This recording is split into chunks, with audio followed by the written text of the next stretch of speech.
जय हिंद दोस्तों, वंदे मातरम। इन दिनों नागालैंड के भाजपा के एक मंत्री की चर्चाएं काफ़ी ज़्यादा चल रही हैं। तेमने इन्होंने कुछ बातें मजाकिया ढंग से इस तरीके से कह दी हैं कि लोग उनके मुरीद हो पड़े हैं। लोग इसलिए मुरीद हो पड़े हैं कि उन्होंने जितनी जटिल बातों को जितनी सरलता के साथ कहा है, वो बातें शायद सभ्य समाज में लोग उतनी सरलता से ले नहीं पाते जितनी सरलता से उन्होंने उन बातों को कह दिया। और एक दो नहीं बल्कि कई सारी बातों के ऊपर उन्होंने अपनी बातें कही हैं। और कहीं ना कहीं इस बारे में भी बता दिया है कि भाई किस तरीके से पूर्वोत्तर के राज्यों को भारत में एक अलग नज़र से देखा जाता है। और उनकी छोटी आंखों के ऊपर जो कमेंट किए जाते हैं, उसको लेकर भी उन्होंने साफ तौर पर कहा है कि हमारी आंखें छोटी ज़रूर हैं, लेकिन हमको साफ साफ हर चीज़ दिखाई देती है। नागालैंड के भाजपा प्रदेश अध्यक्ष और मंत्री तेमजेन इमला अलांग इन दिनों सोशल मीडिया से लेकर टीवी चैनलों की सुर्खियों में बने हुए हैं।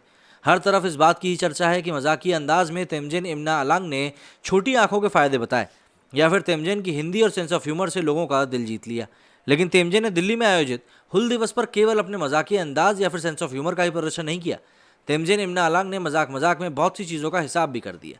सीधी सी बात करें तो तेमजेन इमना अलांग ने ताजमहल जाने का एक किस्सा शेयर किया। तेमजेन ने कहा कि 1999 में वो एक बार ताजमहल देखने गए थे और टिकट काउंटर पर बैठे लोगों ने उन्हें विदेशियों की लाइन में ले आने के लिए कह दिया था। हालांकि तेमजेन इमना अलांग ने यह भी कहा कि अब भारत में माहौल बदल चुका है, लेकिन पूर्वोत्तर के लोगों के साथ पूरे देश में होने वाले भेदभाव का दर्द उन्होंने बहुत ही सरल शब्दों में बयान कर दिया। ये ठीक वैसा है जैसे कुछ दिनों पहले समाजवादी पार्टी ने सोशल मीडिया कोऑर्डिनेटर ने मणिपुर की एक पर्यावरण एक्टिविस्ट बच्ची लिकप्रिया कंगजुम को विदेशी बता दिया था, जिसके बाद बच्ची ने खुद को गर्वित भारतीय बताते हुए सपा नेता को आईना दिखाया था। हालांकि मामला भूल और गफलत का था, लेकिन भारत की एक बड़ी आबादी में पूर्वोत्तर के लोगों को लेकर सबसे बड़ी समस्या यही है कि वे उन्हें विदेशी समझने की भूल कर देते हैं। शिवम भट्ट इसको लेकर लिखते हैं कि नागालैंड बीजेपी के अध्यक्ष तेमलंग ने बताया कि कैसे साल 1999 में ताजमहल में एंट्री के लिए उनसे $20 मांगे गए थे। ये छोटी छोटी घटनाएं हैं लोगों के दिलों के ऊपर काफ़ी आघात करती हैं। तेमजेन ने कहा कि मेरे लिए दिल्ली में इस मंच पर आना पहली बार हो रहा है। यही अगर 1947 के बाद पूर्वोत्तर के राज्यों से आने वाले लोगों के लिए होने लगता तो जनजातियों के साथ चलने में इतनी मुश्किल नहीं होती।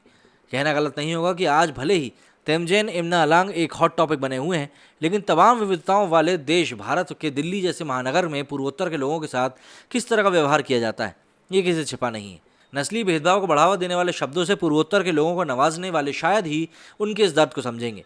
तेमजेन इमना अलांग ने भले ही अपनी छोटी आंखों को लेकर मजाकी अंदाज में उसके फायदे गिनाए हों, लेकिन इसमें छिपे दर्द को पहचानना बहुत ज़्यादा ज़रूरी है। केवल आंखें छोटी होने से पूर्वोत्तर के लोगों को विदेशी कहने की सोच यानी रेसिज्म की बातें एक भारतीय के तौर पर उन राज्यों के निवासियों के लिए किसी तन से कम नहीं होती हैं। तेमजेन इमना अलांग ने कहा है कि मैं ताजमहल जाने वाली घटना को नहीं भूला और आज दिल्ली में मिले इस सम्मान को भी नहीं भूलूंगा। आसान शब्दों में कहा जाए तो तेमजेन ने लोगों को इस रेसिज्म की सोच को खत्म करने का रास्ता दिखाया है। अगर पूर्वोत्तर के लोग दशकों के बाद दिल्ली जैसे महानगरों में आ रहे हैं तो खुले नज़रिए से उनका स्वागत कीजिए, क्योंकि उन्हें अपने ही देश से जुड़ने का मौका नहीं मिला और रेसिज्म की इसी सोच की वजह से वो अपने ही राज्य तक सीमित रहने को मजबूर हो गए। आसान शब्दों में कहा जाए तो तेमजेन इमना अलांग ने मजाकी अंदाज में ही सही, लेकिन यहाँ पर ये कहने की कोशिश करी है कि छोटी आंखें होने से कुछ नहीं होता, बस नज़रिया सही और साफ होना चाहिए। तेमजेन इमना अलांग ने कहा कि पूर्वोत्तर के राज्यों ने भी आज़ादी की लड़ाई में बढ़-चढ़ हिस्सा लिया था, लेकिन वो लोगों के सामने नहीं आया। सुभाष चंद्र बोस की सेना में पूर्वोत्तर के लोग बड़ी संख्या में शामिल हुए। अंग्रेजों ने इतिहास को बदलने का नैरेटिव सेट किया जो आज तक जारी है। तेमजेन इमना अलांग के अनुसार यही वजह है कि पूर्वोत्तर के राज्यों में कई जगहों पर भारत माता की जय का नारा लगाने पर लोग चुप्पी साध जाते हैं और तिरंगा फहराने की इच्छा रखने वाले लोग अकेले पड़ जाते हैं, क्योंकि पूर्वोत्तर राज्यों को लेकर लोगों के बीच एक अलग ही नैरेटिव सेट कर दिया गया है। हाल ही में एक फिल्म आई थी अनेक। इस फिल्म में पूर्वोत्तर में व्याप्त उग्रवाद, हिंसा, अनुच्छेद 371, देश के बाकी राज्यों की इन राज्यों के प्रति सोच को दिखाया गया है। दरअसल भारत की आबादी का एक हिस्सा पूर्वोत्तर की जनजातियों को उग्रवादियों के तौर पर भी देखता है, जबकि पूर्वोत्तर राज्य की जनजातियां सांस्कृतिक से लेकर सार्वजनिक तौर पर कई मामलों में भारत के अन्य हिस्सों से अलग है। इन्हें समझना देश के लोगों की वरीयता होनी चाहिए, क्योंकि देश की एक बड़ी आबादी ने कभी पूर्वोत्तर राज्यों में से आने वाले लोगों से खुद को जोड़ने की कोशिश ही नहीं करी। तेमजेन ने कहा कि पूर्वोत्तर के बच्चों को बाहर बहुत डर डर कर भेजा जाता है, क्योंकि किसी तकलीफ में कौन उनका साथ देगा। फिर भी पढ़ाई से लेकर नौकरी के मिलने वाले मौक़ों के चलते यहाँ वो आ जाते हैं। ये आपकी जिम्मेदारी है कि आप उनका साथ कैसे देंगे, क्योंकि खान पान और पहनावे में वे भले ही अलग हों, लेकिन वो मन से भारतीय हैं। आसान शब्दों में कहा जाए तो पूर्वोत्तर के राज्यों के लोगों को अलग मानने वाले नैरेटिव को जब तक तोड़ा नहीं जाएगा, तब तक एक देश के तौर पर भारत की मुश्किलें कम नहीं होंगी। तेमजेन ने कहा कि पूर्वोत्तर के राज्यों के लिए योजनाएं बनाने वाले नीति नियंता वहां को समझते ही नहीं है। 25,000 की आबादी के लिहाज से विकास योजनाएं बनाने वालों को पता ही नहीं है कि नागालैंड में इतनी आबादी केवल 2-3 जगहों पर ही रहती है।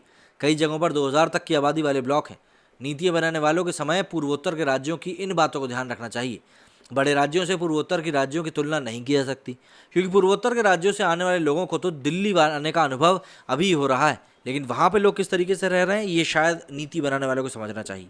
तेमजन ने यहाँ पर कई सारी ऐसी बातें कही हैं जिनके की तरफ ध्यान दिया जाना बहुत ज़रूरी है। खासतौर पर नस्लभेदी टिप्पणियाँ, रेसिज्म जिसको हम लोग कहते हैं, ये काफ़ी ज़्यादा लोगों को हर्ट भी करती हैं और ये एक तरह से सोच भी डेवलप करती हैं कि शायद भारत का हम हिस्सा नहीं। मेरे स्टूडियो में फिलहाल इतना ही। जय हिंद, जय भारत।